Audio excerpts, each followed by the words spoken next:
What's going on, everybody? Hope you guys are doing well today as we move through this Thanksgiving week. And there was a chart posted by StatAccount the other day. I think this was yesterday, actually. And it is such a stark image. It paints such a clear picture that I think we got to spend a little bit of time on this one because this is not something that you see every day from any football team, no matter how good they are defensively. And this is something to be celebrated because when you think about where this team was just a couple of years ago and you look at where they are now in this area, it's pretty amazing. I'm talking about the interior defensive line and the level of play Seattle is getting from their interior defensive linemen. And this chart tells a huge part of the picture, and you can put the rest of the picture together by looking at some other stuff as well. All right, guys, before I go any further, I want to tell you guys about my buddies over at Sleeper. And let me tell you, if you're not using Sleeper for daily fantasy football, you are missing out. Check out the left side of your screen right now. Look at all the fun stuff you can get up to. Look at all the stuff you can pick one way or the other on. I've got an entry for this week, the Thanksgiving week of football. We got George Pickens over 75.5 yards against Kansas City. I got Chase Brown and JSN scoring anytime touchdowns in their respective games. And I've got Josh Allen throwing for at least 2 touchdowns against Pittsburgh. Get on over there. You can put together bet slips just like this one. And if you use promo code SBN, that is SBN, you can get up to a $100 match on your first deposit. Terms and conditions apply. See Sleeper's terms of use for details. Check out Sleeper today. Go put your picks down and have fun with sports this year. All right, so let's take a closer look at this chart from StatAccount. They do a lot of great stuff. A lot of it's Seahawks centric as well, I think. So the horizontal axis is pressures, PFF pressures. The scale is roughly, 4 to 45. And then you have stops. Now, stops are run defense tackles where the offense failed to gain a number of yards that would mark the run play as effective. So if you tackle a running back 20 yards down the field, that's not a stop. If you tackle him after like a 2 yard gain on 3rd and 5, then that's a stop.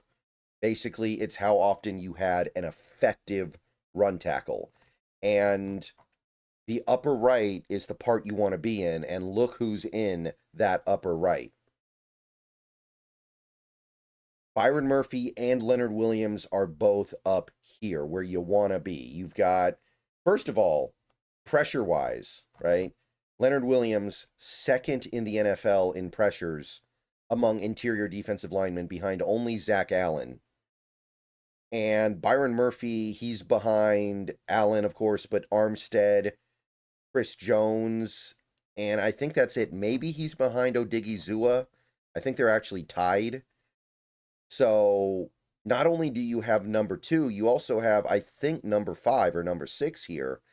Either way, like, it doesn't really make a difference. The point is, both of these guys generate pressure at a rate that is impossible to imagine for most other teams' best player, right? And we've got 2 guys doing it, and these 2 guys lead the league in run stops, according to PFF. Murphy's number 1, Big Cat is number 2 on this chart. They both have somewhere around 27 or 28 run stops.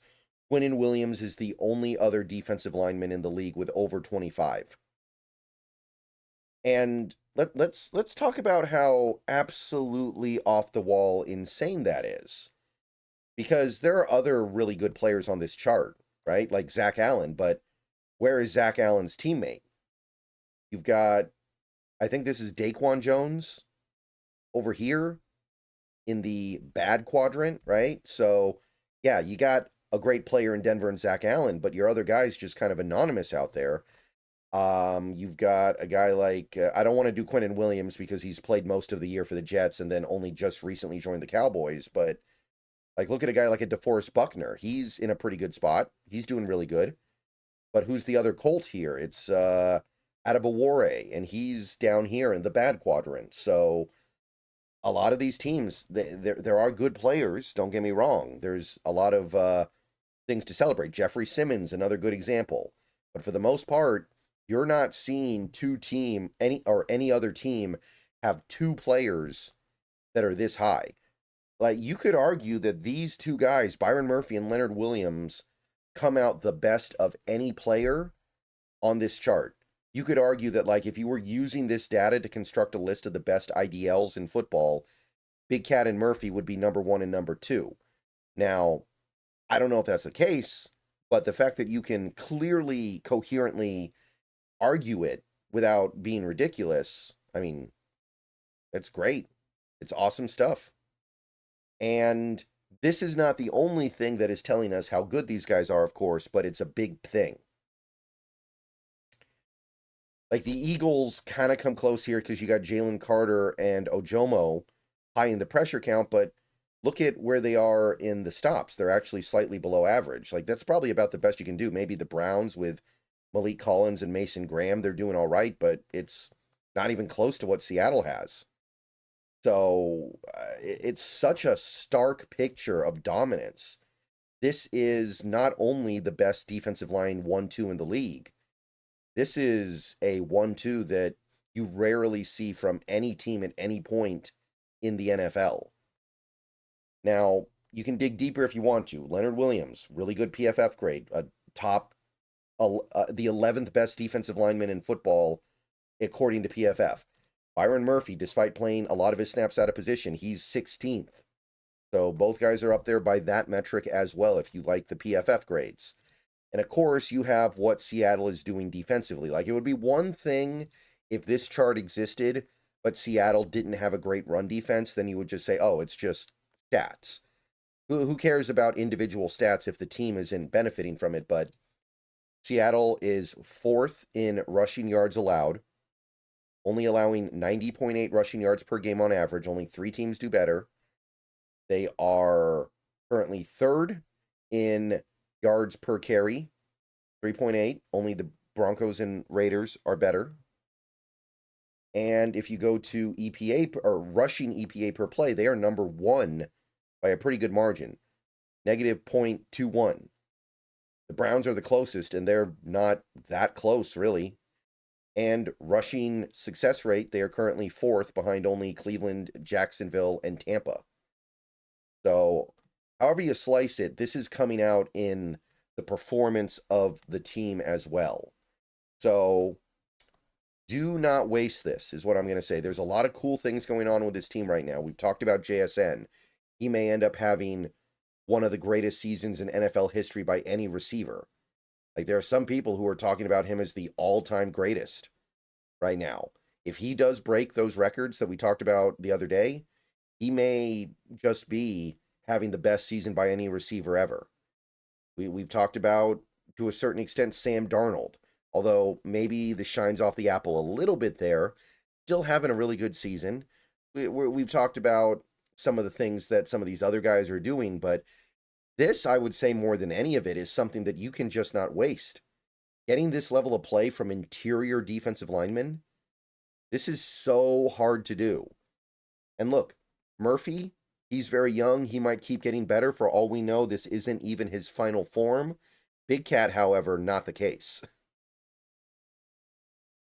This may, I don't necessarily think that it's likely, but for all we know, this could end up being Leonard Williams' last great season.